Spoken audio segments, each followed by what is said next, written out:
Hey everybody, Brayden here. Welcome back to another tournament game video, and I am playing with the white pieces against Motive, and this is the fourth game for my second tournament back into tournament play after being on hiatus. So it's nice to be back. As mentioned before, I am playing with the white pieces against someone that's very young, so I have to be very careful as well because they're going to be really good at tactics, especially. That's something to always be worried about. So here, I played e4. My opponent played c5, knight f3, d6, and knight to c3. Funnily enough, my opponent was late to the game, and I had remembered that I was going to play the move d4 against them. And when I played e4, I was thinking, like, what have I done? Because I knew that my opponent was a dragon player, and that is something that has historically been something that's bothered me a bit, aka the last game before my hiatus. That made me a little sad in general. So, of course, getting into what was a dragon here made me think, what am I doing? I was going to play d4 because normally younger people, this is obviously a huge generalization, but younger people love their tactics and are less positionally tuned. So I was going to play d4. But okay, we didn't get into that. Instead, we are playing a dragon.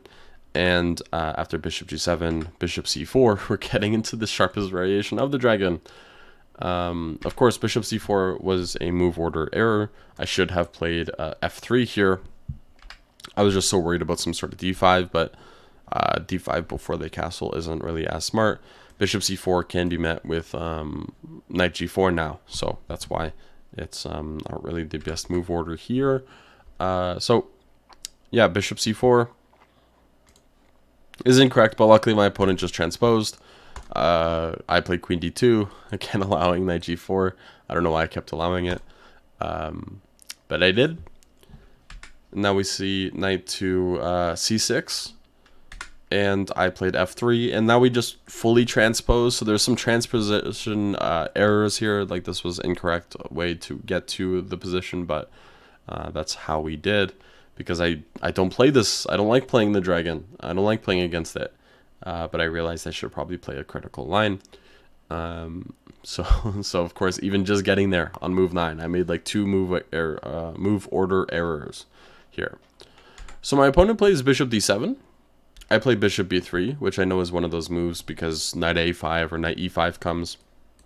One of these two moves usually comes to attack the bishop, and the bishop usually just drops back to b3.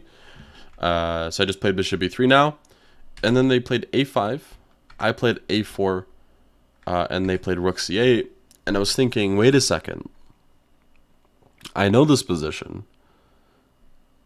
This position obviously is a dragon, but it's a dragon with the move a5, which means b5 will be hard to play. So I could castle long, and I think castling wrong is totally correct, where they get into a really difficult position because they played a5 and it's harder to break through. But there's also something else I can do, which I think is stronger, which I personally thought was going to be best. I got a lot of flack from it from my coach, but I castled short. And what I decided to do instead was transpose into a Maroczy bind. Because, again, b5 is going to be hard to do. So if I just play c4, I just have to prevent d5, and they're going to be struggling. And this is a young person, so I wanted to play something that was positional in nature. And the results of the game will leave this decision up to you guys if you think it was correct. Personally, again, I still stand with it, but some people didn't. So knight to e5 here, rook f to d1, h5, knight c to e2, and again, my idea now is some sort of c4 in the future if I can get it. But my opponent made a mistake here with the move h4, and I talked about this in my previous game against Nikolai. I believe that was round 2 or 3 in the last event that I did. The 2000 rated player, you can see that in the cards here or here. I don't know. Somewhere you can see it. on the screen now if you'd like to watch that one. Where I mentioned that h4 is not really the best idea here because after h3 the pawn actually just falls, and that's what happens here. e6 was played. I played bishop g5, just going for the pawn. Bishop c6. So don't take yet because there's some sort of knight takes e4 trickies in the position. I just played queen e1, and I'm just going to take with the queen if I need to. We see queen b6. Queen takes h4. There's no threats against the knight. If they ever try moving their knight, then I'm in time to play king h1, and then e5 won't hurt. But they play knight ed7. Bishop to e3. So the whole point of bishop to e3 is if e5, I actually play knight f5. So e5, knight f5 here, and try to get that bishop. Their queen is attacked. They have to move it or play knight c5. Let's say knight c5. Now I can take on g7 here, and they're actually just losing on the spot to this bishop h6. And I don't even think I have to worry about this. Let's just say king g8. I know king h7 would maybe be something to consider as well, but actually king h7 is just bishop takes f8 check. So I guess that's not something to consider. But king g8, can we take? We cannot. No, we cannot take, because if we take here, then there's knight d7 check winning our queen. That's good that I saw that. So king h1 here anyways, and yeah, this is still completely winning.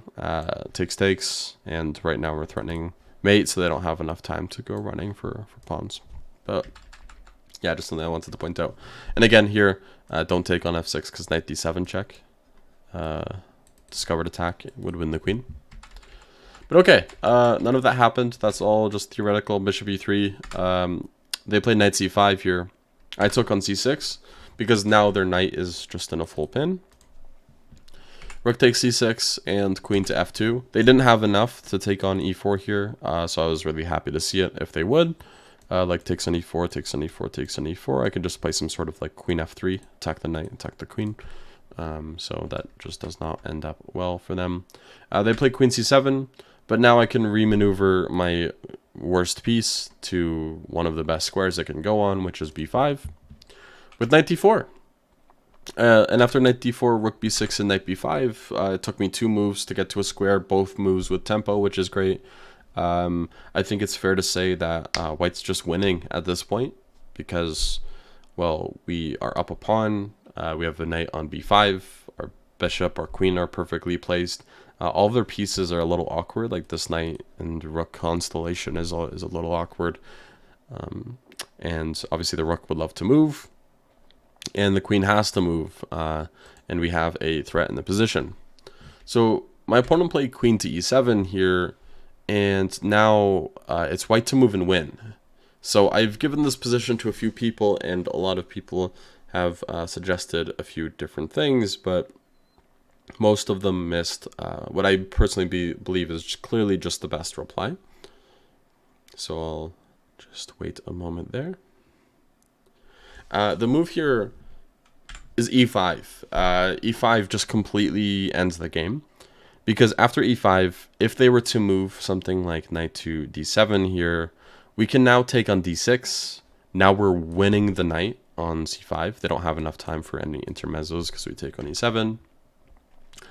They cannot let that pawn hang, but they can't really take the pawn either, because if they take the pawn, then the knight hangs, the rook hangs, and the queen hangs. So they have to move their queen, and then the rook just fully hangs because our queen and bishop are attacking it. And even then, there's still no way to defend it. The queen cannot go to c7 or d8. If they take on b3 first, which they did, I also gave this position to people because I was just curious what they'd play.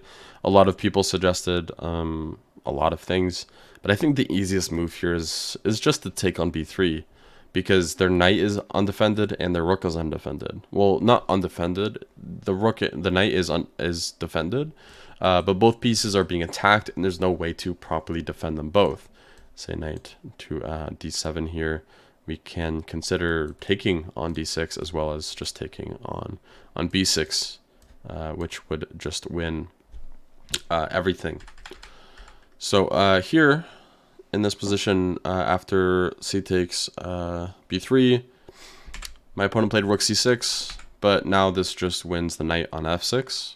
Bishop takes f6. I played rook ac1, and I think my opponent was a bit upset because of how the game has gone, and they played a move thinking they were winning a pawn. But to be fair, I think it was more of a tilt move. They took on b2, missing that my queen can just take it. So now I'm just up 2 pieces now. They played rook fc8. I played queen d2, just centralizing my pieces. Maybe I'll take on a5 in the future. They end up trading everything off, playing d5. I played queen to c7, offering a queen trade. They went into it, but now the game is just over. So king g7, bishop b6, bishop takes a5, king e5, king f2, king d6, king to e3, king c6, knight to b5, b6, bishop to c3, preventing any pushes from them at all on the dark squares. King c5, bishop d4 check. If they go king b4, then I'll take, king takes, and then a5 will win the game. But they play king c6, king f4, king d7, bishop takes on b6 now because the a-pawn will run, f6, h4, e5 check, king to e3, f5, g4, f4 check, king d3, and king e6. And after king e6, my opponent also just resigned because I am up 2 pieces. The a-pawn is still running, and it cannot be stopped because I will at some point after I get to a7. I'll just play knight c7, and there's no way to stop the promotion because the bishop cannot be taken. For example, a5, king d7, here, just knight c7. And again, the bishop, you're never worried about it being taken because we promote.